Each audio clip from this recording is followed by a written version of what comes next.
नमस्कार, आस्वाद कट्टे चॅनलवर तुमचं स्वागत आहे। आज आपण झटपट व खमंग असा व्हेज रवा उत्तप्पा बघतोय। नाश्त्यासाठी किंवा हलक्या फुलक्या जेवणासाठी अगदी परफेक्ट असा।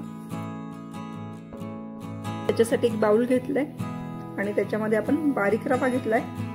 मी इथे 2 बाउल भरून घेतलाय बारीक रवा।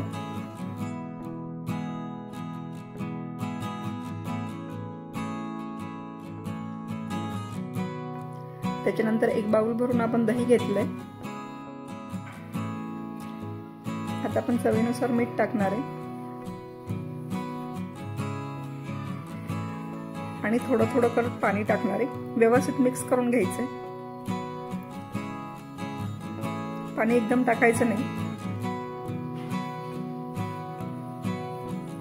आपल्याला उत्तप्पा घालता येईल एवढं पातळ करायचं आपण मिक्स। आणि 10 मिनिटं आपण ठेवणार आहे। 10 मिनिटांनंतर आपण पॅन तापवून घेतलंय।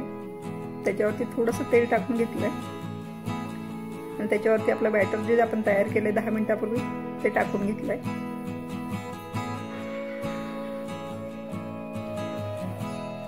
आपण उत्तप्पा करतोय त्याच्यामुळे खूप पातळ असा केला नाही, जाडसर ठेवायचंय।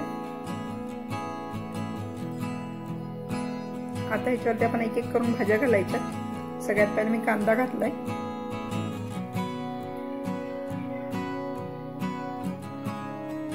शिमला मिरची घातली, बारीक कापून घ्यायचे आपण।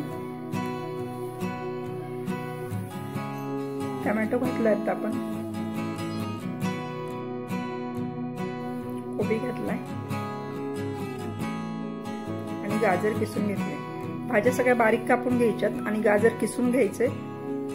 त्याच्यावरती कोथिंबीर टाकली आपण। चवीनुसार मीठ टाकले। भाज्यांसाठी आपण मीठ टाकतोय कारण बॅटर मध्ये मीठ टाकले आणि थोडंसं लाल तिखट टाकतोय। तुम्हाला आवडत नसेल तर नाही टाकलं तरी चालेल। आणि 3 ते 4 मिनिटांसाठी आपण झाकून ठेवणार आहे। बघू शकता तुम्ही आपली एक साइड झालेली आहे। आता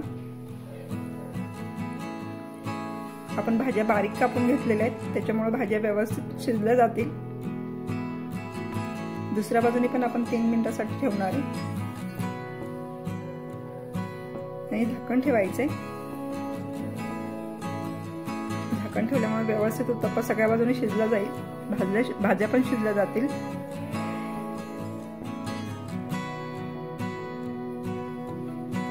बघू शकता तुम्ही व्यवस्थित आपला उत्तप्पा तयार झालेला आहे।